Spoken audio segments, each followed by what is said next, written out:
Assalamualaikum warahmatullahi wabarakatuh. Waalaikumsalam. Alhamdulillahirabbil alamin wassalatu wassalamu ala asyrofil anbiya'i wal mursalin wa ala alihi wa sahbihi ajmain. Asyhadu an la ilaha illallah wa asyhadu anna Muhammadan abduhu wa rasuluhu alladzi la nabiyya wa la rasula ba'dahu. Alhamdulillah, Kang Ayi dan juga Bapak Ibu sekalian, sahabat-sahabat rahimakumullah di ruang Zoom maupun juga kemudian di YouTube. Alhamdulillah kita bisa bertemu kembali dan mudah-mudahan tetap dalam keadaan semangat ya, dan insya Allah mudah-mudahan kita semua diberikan kesehatan ya, dan keberkahan, dan juga tentu saja adalah keistiqomahan ya, di dalam ketaatan kepada Allah Subhanahu wa taala. Amin ya Allah ya rabbal alamin. Alhamdulillah, pada kesempatan pagi hari ini ya, ini seperti biasa kita tetap akan menyajikan isu-isu yang paling panas ya di kesempatan Senin gitu ya, membuka hari di pekan ini ya. Mudah-mudahan setelah kemarin kita mungkin sebagian ya, mungkin tidak semuanya begitu ya, menikmati akhir pekan ya, mudah-mudahan kita semua kembali ya bersemangat di dalam melakukan aktivitas. Nah, topik kita Kang Ayi pagi hari ini sebenarnya ini kelanjutan ya dari pekan yang lalu, karena kita masih akan bicara tentang ada apa di balik intrik gitu ya, dinasti politik gitu. Jadi intrik dunia dinasti politik dan foreign puppet wars ya. Ini saya sengaja gunakan istilah ini karena ini sebenarnya digunakan oleh beberapa pakar ya dari luar negeri, yang intinya itu Pilpres 2024 ini juga tidak akan jauh-jauh dari apa yang disebut dengan perang boneka asing. Itu yang dimaksud dengan foreign puppet wars, itu di situ sebenarnya. Itu apa yang dimaksud itu nanti kita lihat. Dan tentu saja ini ya kajian kita ini juga kita dedikasikan salah satunya untuk tetap support ya kepada saudara-saudara kita yang ada di Gaza, khususnya Palestina, maupun secara keseluruhan umat Islam di berbagai tempat. Kita mulai dulu dari update tragedi ya yang ada di Gaza, karena kita sudah sebut ini sebagai satu kondisi yang sangat-sangat buruk begitu ya, di tengah kemudian pengecutnya, kita kemarin sudah bahas ya, pengecutnya sikap dari para penguasa Muslim ya, yang kemudian saat ini benar-benar ya, kalau kita mau bicara secara terbuka begitu ya, jadi tidak perlu takut ya untuk bicara begitu ya, terkait dengan sikap mereka ini. Ya ternyata mereka lebih memilih sikap pengecut ya, daripada kemudian membela saudara-saudara mereka yang ada di Palestina begitu ya, khususnya di Gaza gitu ya, dengan kondisi yang terburuk. Jadi secara update gitu ya, kita mendapatkan berbagai informasi, dan insya Allah ini sudah kita verifikasi bahwa sesungguhnya Gaza hari ini gitu itu benar-benar terisolir gitu ya. Jadi setelah kemudian ada apa yang disebut dengan serangan darat ya, yang kemarin kita lihat sebagai satu upaya yang ingin ditunjukkan ya oleh entitas Zionis penjajah itu ya, bahwa mereka berusaha untuk kemudian melakukan serangan darat gitu. Dan apa yang mereka lakukan tentu saja intinya ya, kita sudah sampaikan kemarin, adalah berusaha untuk mengisolir Gaza ya dari berbagai akses ya, mulai dari masalah internet begitu ya, kemudian juga terkait dengan akses terhadap listrik, kemudian juga terkait dengan air begitu ya. Dan itu dilakukan dengan tingkat ya serangan yang semakin masif gitu ya. Dan boleh dibilang Gaza sebenarnya kalau orang menyebutkan itu bisa jadi dengan bahasa yang semacam tragik gitu ya, jadi tragis gitu ya, itu semacam seolah-olah pemakaman massal gitu ya. Jadi Gaza itu sudah seperti itu. Tetapi jangan lupa bahwa ada satu semangat yang kita juga dapatkan dari sana yang ini sebenarnya membuat malu gitu ya semua. Ya saya membaca tweet ini ya ini dari apa namanya salah satu berita yang insya Allah sudah terverifikasi gitu ya, pesan dari seorang Muslim ya Palestina ya di jalur Gaza di televisi Turki gitu ya.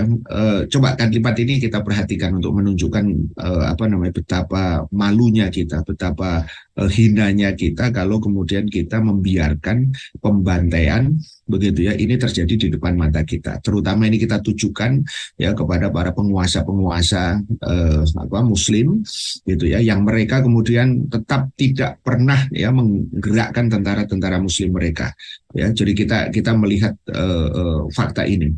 Apa kata dia? Beritahu negara-negara Muslim untuk tidak melakukan sholat jenazah untuk kami. Kami hidup, ya, dan kamulah yang mati. Coba ini kalau, aduh, saya tidak punya kata-kata lain gitu ya. Kalimat ini itu sangat-sangat dalam sekali dan ini membuktikan bahwa kita ingat firman Allah Subhanahu wa taala di dalam surah Al-Baqarah ya ayat 154 gitu ya, di mana kemudian Allah Subhanahu wa taala di situ berfirman ya wala taqulu lima yuqtalu fi sabilillahi amwat ya bal ahya'u ya walakin la tash'urun. Ya, jadi dan jangan kamu mengatakan ya bahwa orang-orang yang terbunuh di jalan Allah ya mereka itu telah mati. Ya, sebenarnya mereka hidup ya, tetapi kami tidak ya atau kamu tidak menyadarinya. Maksudnya kita yang bukan sebagai pelakunya tadi itu. Ya, pesan ini mengingatkan saya tadi terhadap ayat tadi 154 ya, ayat 154 dari surah Al-Baqarah tadi itu, betapa bahwa kemudian nistanya ya para tadi penguasa yang dia sudah jelas-jelas di depan mata mereka, baik itu kemudian Mesir, kemudian Arab Saudi, begitu ya, kemudian juga negara-negara yang ada di dekat situ, ya Yordania, kemudian juga Libanon dan ya tentu secara umum adalah tadi penguasa-penguasa kaum muslimin yang lainnya. Karena jangan lupa mereka ya saudara-saudara kita di sana itu sudah mengambil bagian menjadi kewajiban mereka. Mereka menghadapi para penjahat, para pembantai dan kemudian mereka melakukan apa yang menjadi kewajiban mereka. Jadi mereka tidak hijrah, mereka melawan itu dengan seluruh ya kemampuan yang mereka miliki. Jadi kata-kata ini sekali lagi saya ingin berikan sebagai pesan pembuka untuk kita yang hari ini masih tadi nanti kita akan bahas intrik-intriknya begitu gitu ya. Di tengah kondisi ini tidak ada yang secara jelas ya clear gitu ya untuk mengirim tentara. Kita sudah tidak membutuhkan retorika. Kita tidak lagi kemudian membutuhkan hal-hal yang justru itu akan menjauhkan dari persoalan. Ya, satu kata ya untuk entitas ya penjajah ya Zionis itu adalah lawan, usir. Ya, tidak ada kompromi dan dunia hari ini yang tadi yang saya katakan ini tragedi benar-benar di depan mata kita. Coba Anda bayangkan 1,8 miliar ya Muslim ya 1,8 miliar lebih ya dengan penguasa-penguasa yang punya jutaan tentara tadi itu ya itu tidak melakukan apapun untuk kemudian membela saudara-saudara mereka ya sehingga kalimat ini saya kira kita ingin dedikasikan untuk mereka, dan yang menjadi persoalan itu adalah bukan mereka sebenarnya gitu, tapi kita, apa yang Anda lakukan, apa yang Anda serukan ya kepada siapapun yang mereka punya kewenangan. Maka kita ingatkan kepada para penguasa-penguasa yang pengecut tadi itu, kalau Anda tetap ada dalam kondisi itu maka sesungguhnya Anda sudah mati ya, Anda semua sudah mati. Begitu ya, jadi kata kami hidup, kamulah yang mati ini sebenarnya sangat-sangat powerful ya untuk mengingatkan kita tadi kepada ayat Allah Subhanahu wa taala ya di dalam surah Al-Baqarah ayat 154 tadi itu. Jadi dalam konteks ini harus difahami, bukan berarti bahwa kemudian ya sholat jenazah itu tidak boleh dilakukan, bukan gitu ya catatannya gitu ya. Tetapi ini adalah untuk memberikan satu penegasan bahwa mereka tidak pernah menyerah. Dan jangan lupa bahwa mereka sudah melakukan itu ya sejak tahun 1948, bahkan mungkin lebih gitu ya, ketika mereka menghadapi para penjahat-penjahat tadi ya, para penjajah-penjajah tadi itu. Dan berita ini yang bisa kita verifikasi yang kedua, Kang Ayi dan juga Ibu Bapak sekalian, ya, coba Anda bayangkan membaca ini apa tidak kemudian kita menjadi sangat-sangat apa istilahnya itu ya, kata-kata air mata, kemudian hati kita itu rasa-rasanya sudah tidak ada lagi begitu ya, ketika Menteri Pendidikan Gaza dia mengatakan tahun ajaran 2023-2024 gitu ya, itu berakhir. Kenapa? Karena semua murid terbunuh. Coba saya tidak sengaja munculkan gambar itu kan untuk dengan berbagai alasan begitu, sahabat-sahabat bisa mengakses sendiri gitu. Tapi saya ingin katakan bahwa bagaimana kemudian kita bisa membiarkan ini terjadi begitu. Jadi di mana itu kemudian tentara-tentara kaum muslimin, di mana jihad yang makin hari ya, ini kalau kita mendekat ke tanggal 10 November ya Kang Ayi, di situ kemudian kita apa namanya diingatkan kembali. Kemarin pekan lalu saya sudah remind ya terkait dengan Hari Pahlawan begitu ya, terkait dengan resolusi jihad begitu. Di mana gitu ya, di mana semangat kita tadi yang di dalam poin pertama itu kita diposisikan sebagai orang yang mati ketika melihat saudara-saudaranya mereka bertarung sendirian gitu ya. Jadi dalam konteks ini ya, mereka masih melakukan penyerangan dan pengepungan secara intensif dan memutuskan akses tadi yang saya sebutkan, listrik, gas, air, makanan hingga medis begitu ya. Beberapa foto yang kemarin sudah saya upload ya, sudah saya munculkan begitu ya, itu cukup lah. Tapi apa yang kemudian ada dalam hati kita ini, mari kemudian kita lakukan ini.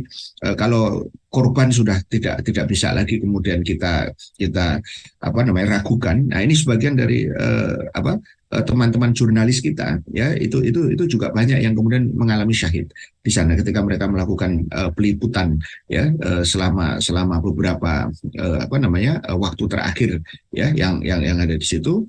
Dan saya ingin mengingatkan ini seorang pakar bahasa, sebenarnya dia namanya Profesor Noam Chomsky ya. Dia sebenarnya kalau dilihat dari sisi ini dia bersikap sangat kritis gitu. Nah, dan ini saya ingin ingatkan kembali sebagai update kita bahwa ya, apa yang disampaikan beliau itu adalah sesuatu yang jelas-jelas faktual.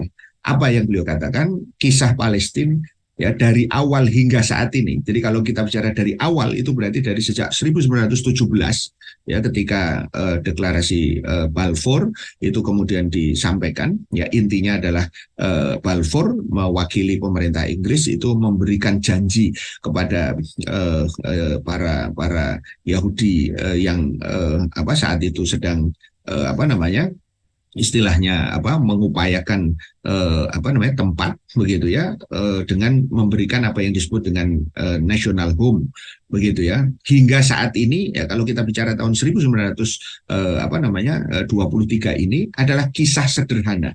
Ya, bayangkan di situ kisah sederhana mengenai kolonialisme dan perampasan. Mungkin kisah sederhana ini maksud saya ingin garis bawahi, sebenarnya tidak susah untuk memahami Gaza itu, tidak susah untuk memahami Palestina tadi itu. Namun, nah ini dia mengatakan dunia memperlakukannya sebagai kisah yang memiliki banyak aspek dan kompleks yang akhirnya menyudutkan warga Palestina dan membenarkan kolonialisme Israel.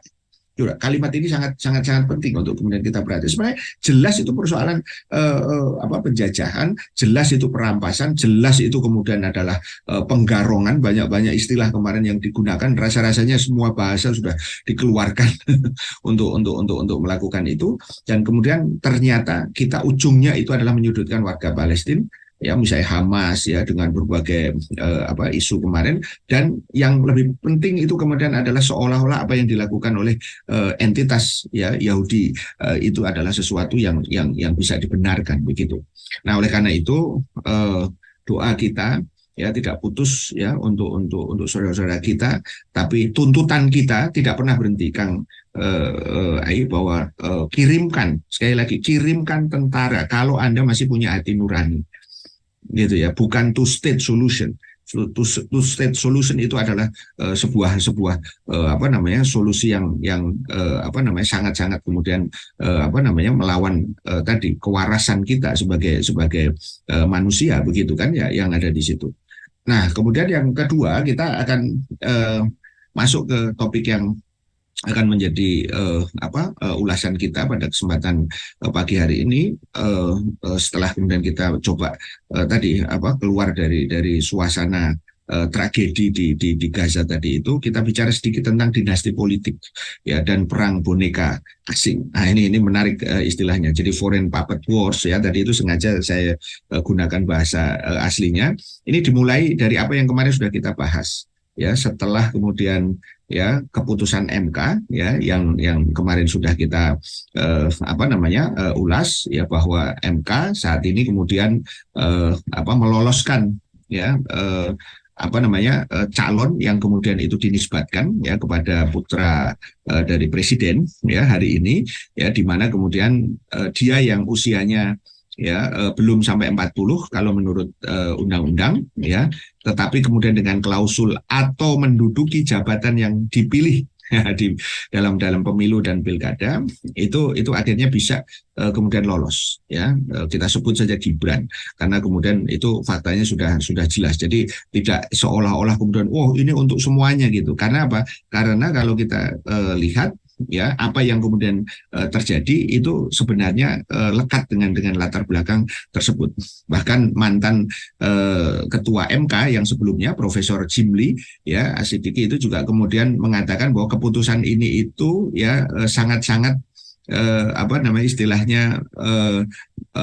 dipengaruhi oleh dua faktor ya, katanya ya, akal bulus dan akal fulus gitu ya. Jadi Profesor Jimli itu kemudian mengomentari ini gitu ya, sementara dia sekarang menjadi ketua majelis kehormatan ya daripada MK, karena hakim ya konstitusi ya Anwar Usman ini ya, yang juga dia ketua MK sekarang ini, sedang dilaporkan gitu ya. Jadi kita tidak tahu apakah kemudian nanti akan ada proses yang fair gitu ya, dan kemudian ujungnya menghasilkan keputusan sehingga klausul atau menduduki jabatan yang dipilih yang kemudian akhirnya membuka ya pintu gitu ya, di saat yang lain tidak diterima, ternyata kemudian justru ini melempangkan tadi ya Gibran untuk menjadi cawapres dan sudah dideklarasikan gitu ya. Jadi sekarang kita sudah dihadapkan pada tiga pasang calon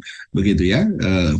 Ada Ganjar Pranowo Mahfud, ada kemudian Prabowo Gibran, dan kemudian ada Anies Caimin gitu ya, yang ada di situ. Jadi artinya kita melihat fokus kita pagi hari ini itu adalah diawali dari keputusan itu, ternyata kemudian sikap presiden ya itu benar-benar memang sudah menunjukkan apa yang disebut dengan istilah nanti dinasti politik gitu ya. Jadi bukan politik dinasti sebenarnya ya, nanti ada pengertian secara khusus ya. Saya sudah sampaikan kemarin sikap daripada presiden sebelumnya, Jokowi tidak mau Gibran jadi cawapres itu pada sekitaran bulan Mei ya 2023, tapi ketika kemudian ditanya ya, ketika Gibran ini sudah resmi ya menjadi cawapres Prabowo, maka kemudian omongan daripada presiden itu kemudian dia mengatakan orang tua itu mendoakan dan merestui. Jadi itu bahasa politik yang sudah sangat jelas begitu ya. Bahkan kemudian ibu negara katanya itu sudah mengacungkan jempol begini. Jadi ketika ditanya tentang posisi Gibran sebagai cawapres tadi itu. Nah, ini posisi kemarin terakhir. Nah, saya sudah katakan kemarin, inilah bentuk sempurna dari pembusukan politik. Ya, apa yang kita sebut sebagai political decay kemarin itu. Jadi artinya ya lembaga yang kemudian menjadi apa yang katakan disebut pilar-pilar ya daripada kemudian demokrasi, yaitu trias ya politika, ada legislatif di situ, ada kemudian yudikatif di situ, ada kemudian eksekutif, itu kemudian ya melakukan persekongkolan jahat. Itu yang disebut dengan trias korupsia. Begitu ya, dan ini mengarah kepada apa yang disebut dengan dinasti politik. gitu. Jadi ini yang kita ingin katakan, bahwa di tengah kondisi Palestina yang sudah sangat-sangat kemudian tadi apa namanya haru biru kita semua begitu kan, ya.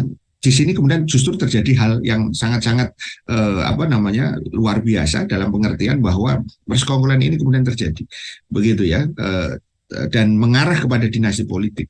Ya, apa itu? Ya, kita coba bedakan dulu secara akademik apa yang disebut dengan politik dinasti. Kalau secara istilah itu adalah dynasty politik. Itu adalah kekuasaan politik yang dijalankan oleh sekelompok orang, ya, yang mempunyai hubungan kekerabatan. Jadi misalnya seorang ayah yang mewariskan kekuasaannya kepada putranya.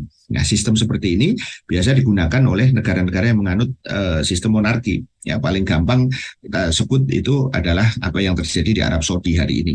Itu yang namanya politik dinasti. Jadi kekuasaan politik yang digunakan ya oleh sekelompok orang. Ya, sekelompok orang ini konteksnya adalah keluarga biasanya.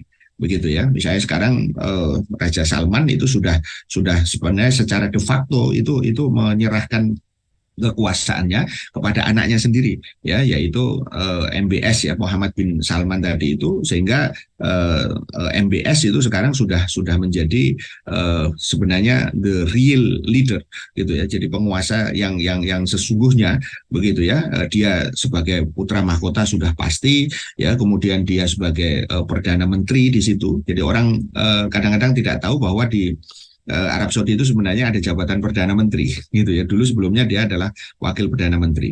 Jadi itu yang disebut dengan politik dinasti. Berbeda dengan dinasti politik. Kalau dinasti politik itu pengertiannya adalah political dynasties, ya, yaitu apa? Ya, dia kemudian apa namanya satu keadaan yang sengaja dikonstruksi agar kekuasaan hanya bisa dikuasai oleh satu keluarga, hanya bisa dikuasai oleh satu negara.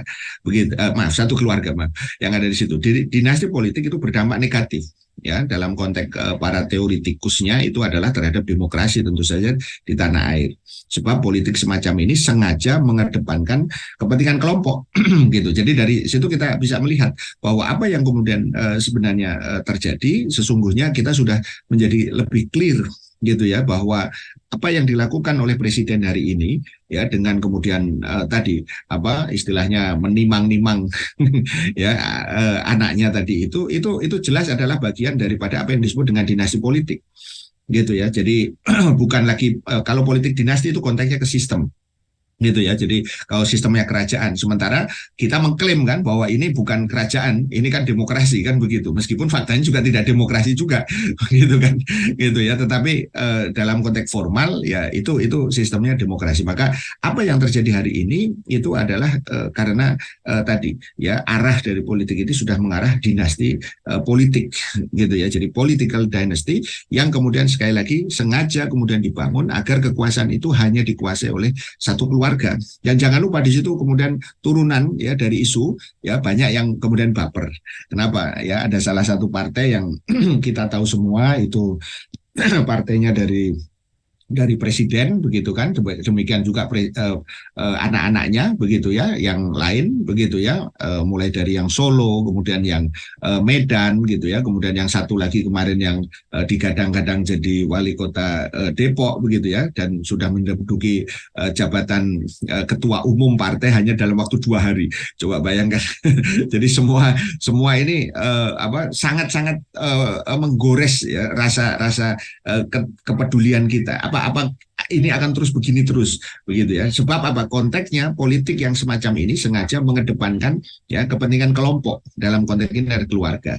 Maka menurut Dr. Lucy Andriani, MSI, pakar politik ya, beliau mengatakan dari kedua hal itu, antara politik dinasti dan dinasti politik ya, maka dampaknya itu adalah sebenarnya dinasti politik itu yang lebih terasa. Karena itu adalah berarti upaya sengaja merekonstruksi kondisi keluarganya untuk ditempatkan kepada kekuasaan tertentu demi kepentingan kelompok, gitu ya. Meski kedua hal tersebut tidak memiliki perbedaan yang signifikan, sama-sama melibatkan keluarga, teman atau kerabat, namun yang perlu diperhatikan itu adalah kompetensi dari calon itu sendiri.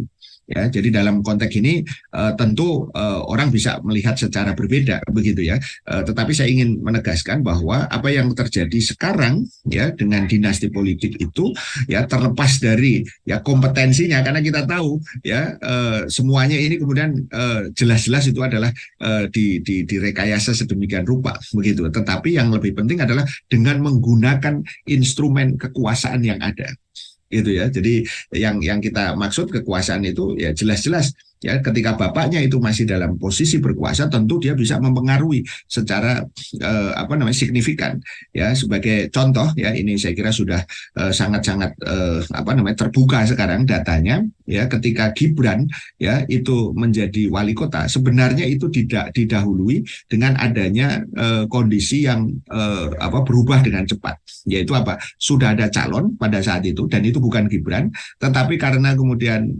presiden ya menghendaki agar putranya itu kemudian naik, maka kemudian terjadilah kemudian proses kontraksi di situ dan akhirnya dia yang dimunculkan dan kemudian jadi. Dan ini baru kurang lebih baru 2 tahun. Itu jadi kalau dalam konteks ini ada joke ya yang kemudian dimunculkan oleh yang lain, yaitu gitu, dia itu kan sebenarnya berpengalaman bukan hanya 2 tahun gitu ya, tetapi dia dalam konteks wali kota ya, tetapi dia sudah berpengalaman gitu ya 2 periode sebagai anak dari wali kota di Solo. Kemudian sudah berpengalaman jadi anak daripada gubernur Jakarta dan 9 tahun ini sudah berpengalaman jadi anak daripada presiden. Jadi pengalamannya itu jadi sebagai anak tadi itu gitu. Jadi jangan dikira dia tidak berpengalaman gitu kan. Orang bertanya pengalamannya di mana gitu kan, baru 2 tahun gitu.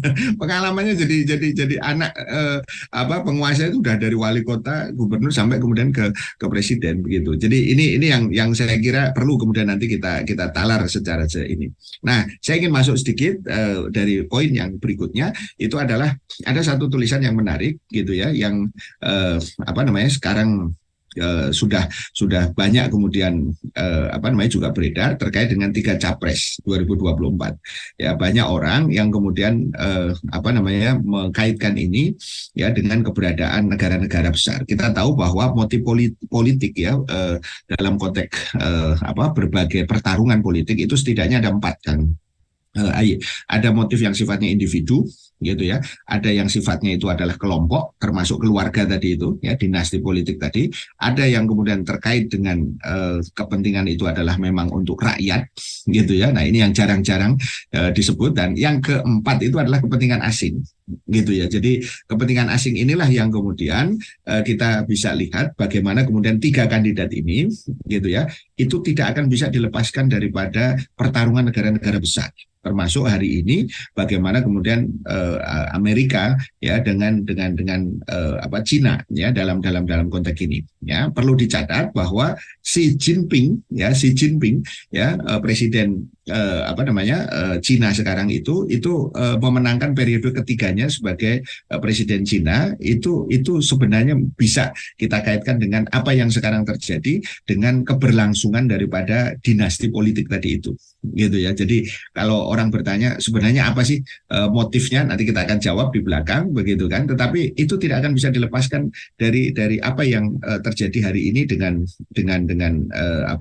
dinamika yang ada di negara-negara besar tadi. Nah, ada satu publikasi yang menarik untuk kemudian kita tegaskan tadi, dari 4 motif politik tadi itu, satu adalah terkait dengan kepentingan negara-negara asing gitu ya. Nah, dalam tulisan yang berjudul Foreign Interference ya in Domestic Politics ya dari Damin De Siong gitu ya, Stephanie Neubronner dan Kumar Ramakrishna ya. Jadi praktek ya campur tangan asing ini dalam konteks ini adalah negara kuat ya dalam politik domestik suatu negara demi mengamankan kepentingan mereka, itu sebenarnya adalah sesuatu yang lumrah itu artinya terjadi itu, tidak bisa kemudian dihindarkan gitu ya. Dan itu juga terjadi dalam konteks praktek di Indonesia dalam konteks 2019 misalnya yang terjadi sebelumnya ya, maupun juga kemudian potensi itu akan kembali terjadi di 2024 gitu ya. Karena apa? Karena di 2024 ini ya faktor yang mempengaruhinya ya salah satu aktor politiknya dalam hal ini adalah Jokowi itu tidak secara langsung ya, tetapi tadi banyak pihak yang kemudian kalau dalam konteks dinasti politik dia menginginkan gitu ya keberlangsungan dari dua periode itu menjadi apa namanya lebih lama gitu ya melalui putranya tadi Gibran tadi itu begitu ya. Tetapi dalam konteks campur tangan asing kita tahu bahwa 10 tahun ya kurang lebih ya 9 tahun hari ini atau dua periode hari ini kita melihat bagaimana kemudian pengaruh daripada Cina ya itu semakin kuat ya di negeri kita ini gitu ya, walaupun ya tentu Amerika punya ini sendiri, punya kartu sendiri begitu kira-kira dalam konteks ini. Tapi kita harus lihat bagaimana kemudian kita bicara tentang kemarin kasus Rempang ya, kemudian bicara tentang IKN ini yang paling baru, bahkan berita yang paling baru ya konon ya katanya ya kereta cepat itu akan diperpanjang ya, maksudnya akan di apa dilakukan nanti kalau ini terjadi ya. Kalau kemarin hanya Jakarta Bandung, sekarang kemungkinannya dari Jakarta ke Surabaya, Kang. Jadi kita bisa bayangkan, dan itu kemungkinan besar Cina akan diberikan kesempatan yang pertama. Jadi bukan yang lain. Jadi dari sini kita bisa melihat bahwa apa yang kemudian terjadi ini tidak akan bisa dilepaskan ya tentang praktek ya apa yang disebut dengan campur tangan. Nah, saya ingin menggunakan istilah dari perasan para meswaran ya dalam konteks ini dengan istilah the foreign puppet wars, gitu ya. Kalau ini konteksnya di 2019, tapi saya ingin gunakan ini dalam kaitannya dengan 2024. Jadi yang disebut dengan foreign puppet wars tadi itu, peperangan boneka asing itu untuk menyebutkan kemungkinan intervensi asing di ajang pertarungan. Ya, kalau konteks awalnya di dalam artikel ini itu adalah di 2019, ya, maka kemudian konteks 2024 itu sangat akan mungkin terjadi. Maka tadi saya sebutkan di Pilpres gitu ya.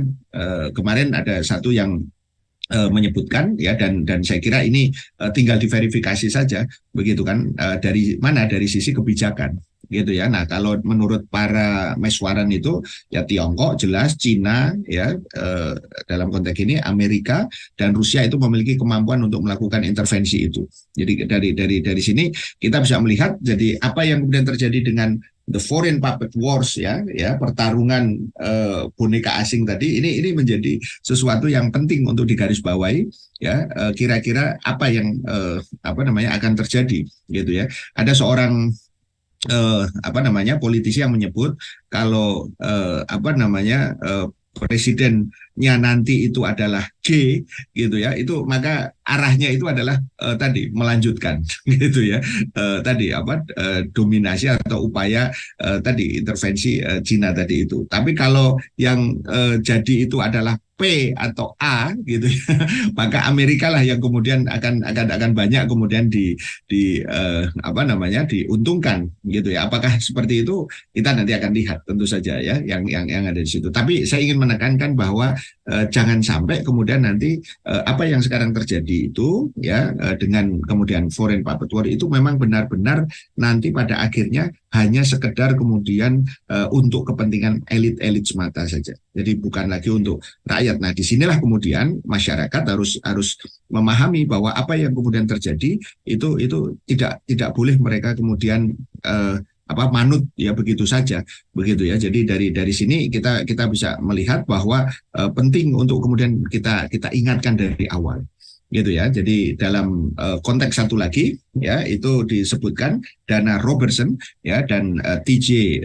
Raphael dalam A Brief History of US Intervention ya in Foreign Election, itu disebutkan bahwa Amerika kerap mengerahkan badan intelijennya untuk mengimplementasikan taktik ya clandestine dalam mencampuri pemilu di suatu negara.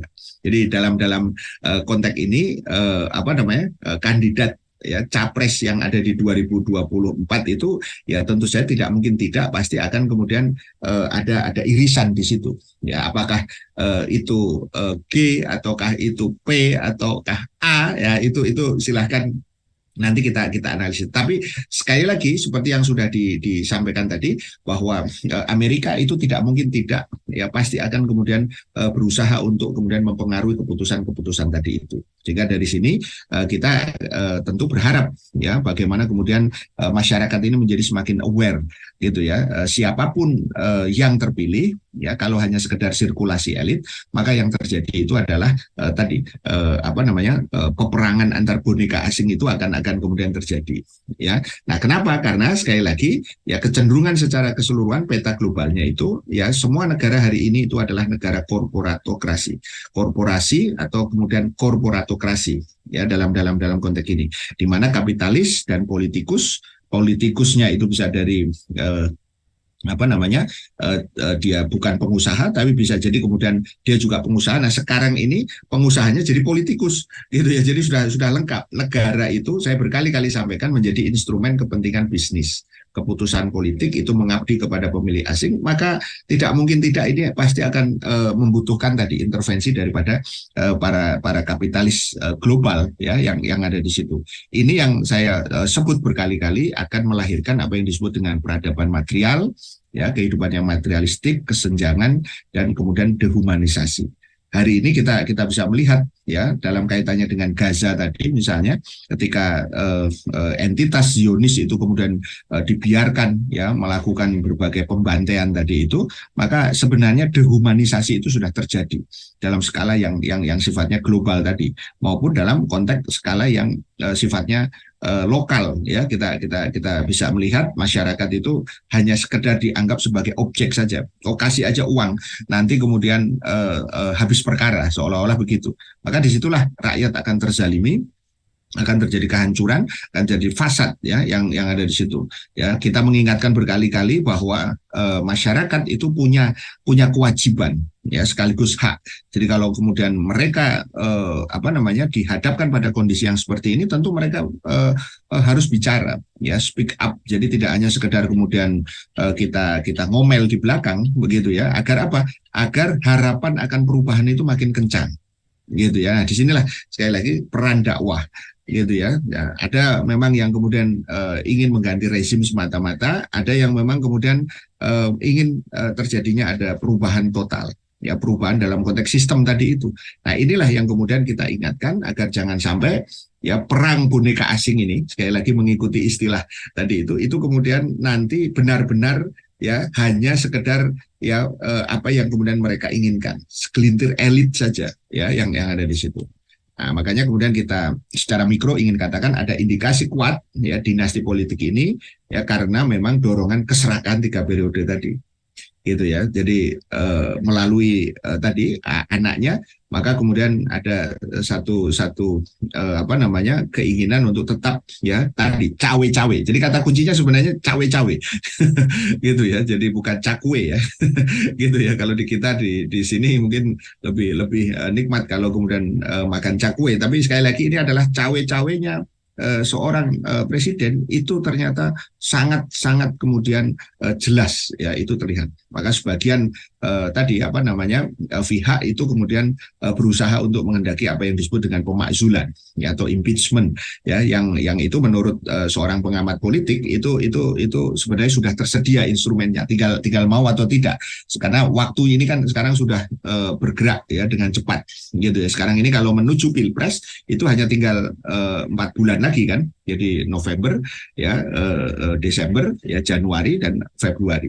Tapi yang paling ingin kita soroti sekali lagi, dinasti politik ini memang karena keserakahan. Kalau di dalam Islam begitu ya, kita ingin sedikit perbandingkan di situ bahwa yang kemudian nanti akan menjadi batas ya di dalam konteks seorang itu berkuasa atau tidak berkuasa itu adalah apakah kemudian dia ya itu tetap komitmen ya dalam menjalankan syariat Islam secara kafah atau tidak gitu ya. Jadi dia bisa panjang, bisa kemudian pendek, tidak ada masalah kalau dilihat dari sisi ini. Tetapi kalau kemudian kita lihat dalam konteks demokrasi yang terjadi gitu ya, perpanjangan periode ini itu adalah lebih banyak karena keinginan daripada segelintir elit tadi itu tidak dalam konteks sistemnya ya, karena sistemnya ya tentu saja ingin tetap menguntungkan mereka saja, bukan untuk rakyat gitu. Dan yang kedua, analisis yang kita bisa sampaikan, foreign puppet wars tadi itu, jadi perang boneka asing di Pilpres 2024 itu nyata. Maka ini yang kita ingatkan dari awal. Jadi jangan sampai kemudian nanti kita merasa bahwa udahlah ini terlalu ini apa namanya tendensius dan segala macam. Jadi ingat 2019 itu sebenarnya sudah terjadi. Makanya tadi Cina dengan apa namanya upayanya, kemudian Amerika juga dengan upayanya itu terjadi. Jadi jangan kita merasa bahwa itu sesuatu yang tidak mungkin terjadi. Analisis makronya bagaimana? Ya, dinasti politik ini tadi adalah wujud dominasi dari oligark. Ya, oligark itu segelintir orang tadi, baik kemudian dari politikus maupun juga kemudian dari pengusaha tadi dalam korporatokrasi. Jadi kalau dalam konteks istilahnya korporatokrasi atau negara korporasi, ya, di mana negara itu menjadi instrumen bisnis, ya. Dan yang menarik ini saya perkenalkan satu istilah baru, dan kakostokrasi.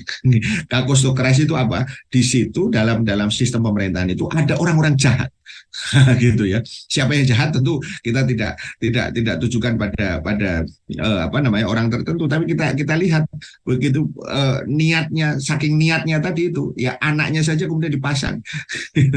Gitu sedemikian rupa begitu ya. Jadi dari situ kita bisa melihat ya bukan untuk kepentingan rakyat gitu ya. Jadi sekali lagi bukan untuk kepentingan rakyat. Maka masyarakat kita berikan satu gambaran ya bahwa inilah yang kemudian terjadi manakala ini dibiarkan gitu.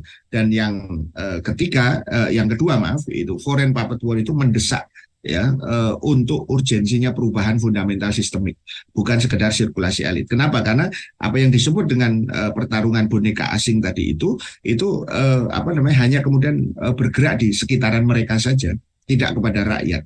Apalagi kemudian dalam bentuk yang sistemik, tidak gitu ya. Jadi kalau kemudian hanya sirkulasi elit yang terjadi, maka sesungguhnya ya yang perlu kemudian kita ingatkan itu adalah apakah kita akan membiarkan gitu ya mereka itu benar-benar melayani kepentingan daripada asing, bukan kepentingan dari rakyat itu sendiri. Maka disinilah pentingnya ya adanya perubahan yang tidak sekedar kemudian orang, tetapi adalah perubahan yang sifatnya fundamental sistemik tadi itu. Maka sebagai kesimpulan, ya apa yang bisa kita simpulkan dari judul kita, ada apa di balik ya dinasti politik, ya ada will of power, ada keserakahan di situ ya yang terkait dengan perpanjangan kekuasaan, tapi bukan untuk menjalankan apa yang di dalam konteks Islam itu sebagai syariat tadi ya. Ini hanya untuk memperpanjang nafsunya saja, untuk memperpanjang kemudian keserakahan tadi itu dengan melalui kebijakan-kebijakan yang jelas-jelas itu tidak pro kepada rakyat gitu, sebagai wujud apa? Dominasi oligark tadi, segelintir orang dalam negara korporatokrasi dan kakostokrasi. Ingat, korporatokrasi tadi dalam konteks negara dijadikan sebagai instrumen bisnis. Kakostokrasi tadi itu adalah dalam konteks niat jahat gitu ya, niat jahat untuk mengelabui masyarakat. Maka ini saatnya ya masyarakat itu kemudian meluaskan cakrawala kesadarannya agar kemudian kita lakukan sesuatu ya yang kemudian nanti justru akan membuat tadi perubahan itu menjadi mengarah kepada perubahan yang benar-benar sistemik. Dan kemudian kesimpulan kedua, tidak cukup, sekali lagi ini kita katakan berkali-kali, tidak cukup ya hanya sekedar sirkulasi elit, tetapi mesti perubahan yang fundamental sistemik. Jadi dari situ maka kita berikan satu endorse ya implikasi politiknya, lawan ya dan hentikan kekuasaan dinasti politik tadi sebagai wujud dominasi oligark dan korporatokrasi dan kakostokrasi tadi itu. Dan yang kedua, tidak bosan-bosan kita juga terus sampaikan, gerakkan aspirasi perubahan menuju arah yang fundamental sistemik, dan itu tentu saja didasarkan kepada Islam, bukan kepada yang lain. Jadi dari situ kita bisa melihat bagaimana kemudian umat ini nanti punya harapan di tengah-tengah kondisi yang terus kemudian berubah itu. Baik, saya kira itu yang bisa saya sampaikan di tengah situasi tragedi di Gaza. Mari kita tetap juga memperhatikan apa yang terjadi di politik dalam negeri, sambil kemudian kita terus menekatkan gitu ya. Jadi bukan nekat, tapi menekatkan itu artinya kita bertekad ya agar kemudian apa yang kemudian terjadi dari peristiwa-peristiwa politik yang jauh dari Islam itu justru kemudian tidak berlangsung lebih lama, tetapi justru yang dominan itu nanti adalah bagaimana aspirasi daripada Islam ini terus yang akan menjadi dominan. Saya kira itu yang saya bisa sampaikan, Kang Ai, untuk bahan diskusi kita. Mudah-mudahan nanti kita bisa lanjutkan dalam dialog. Assalamualaikum warahmatullahi wabarakatuh.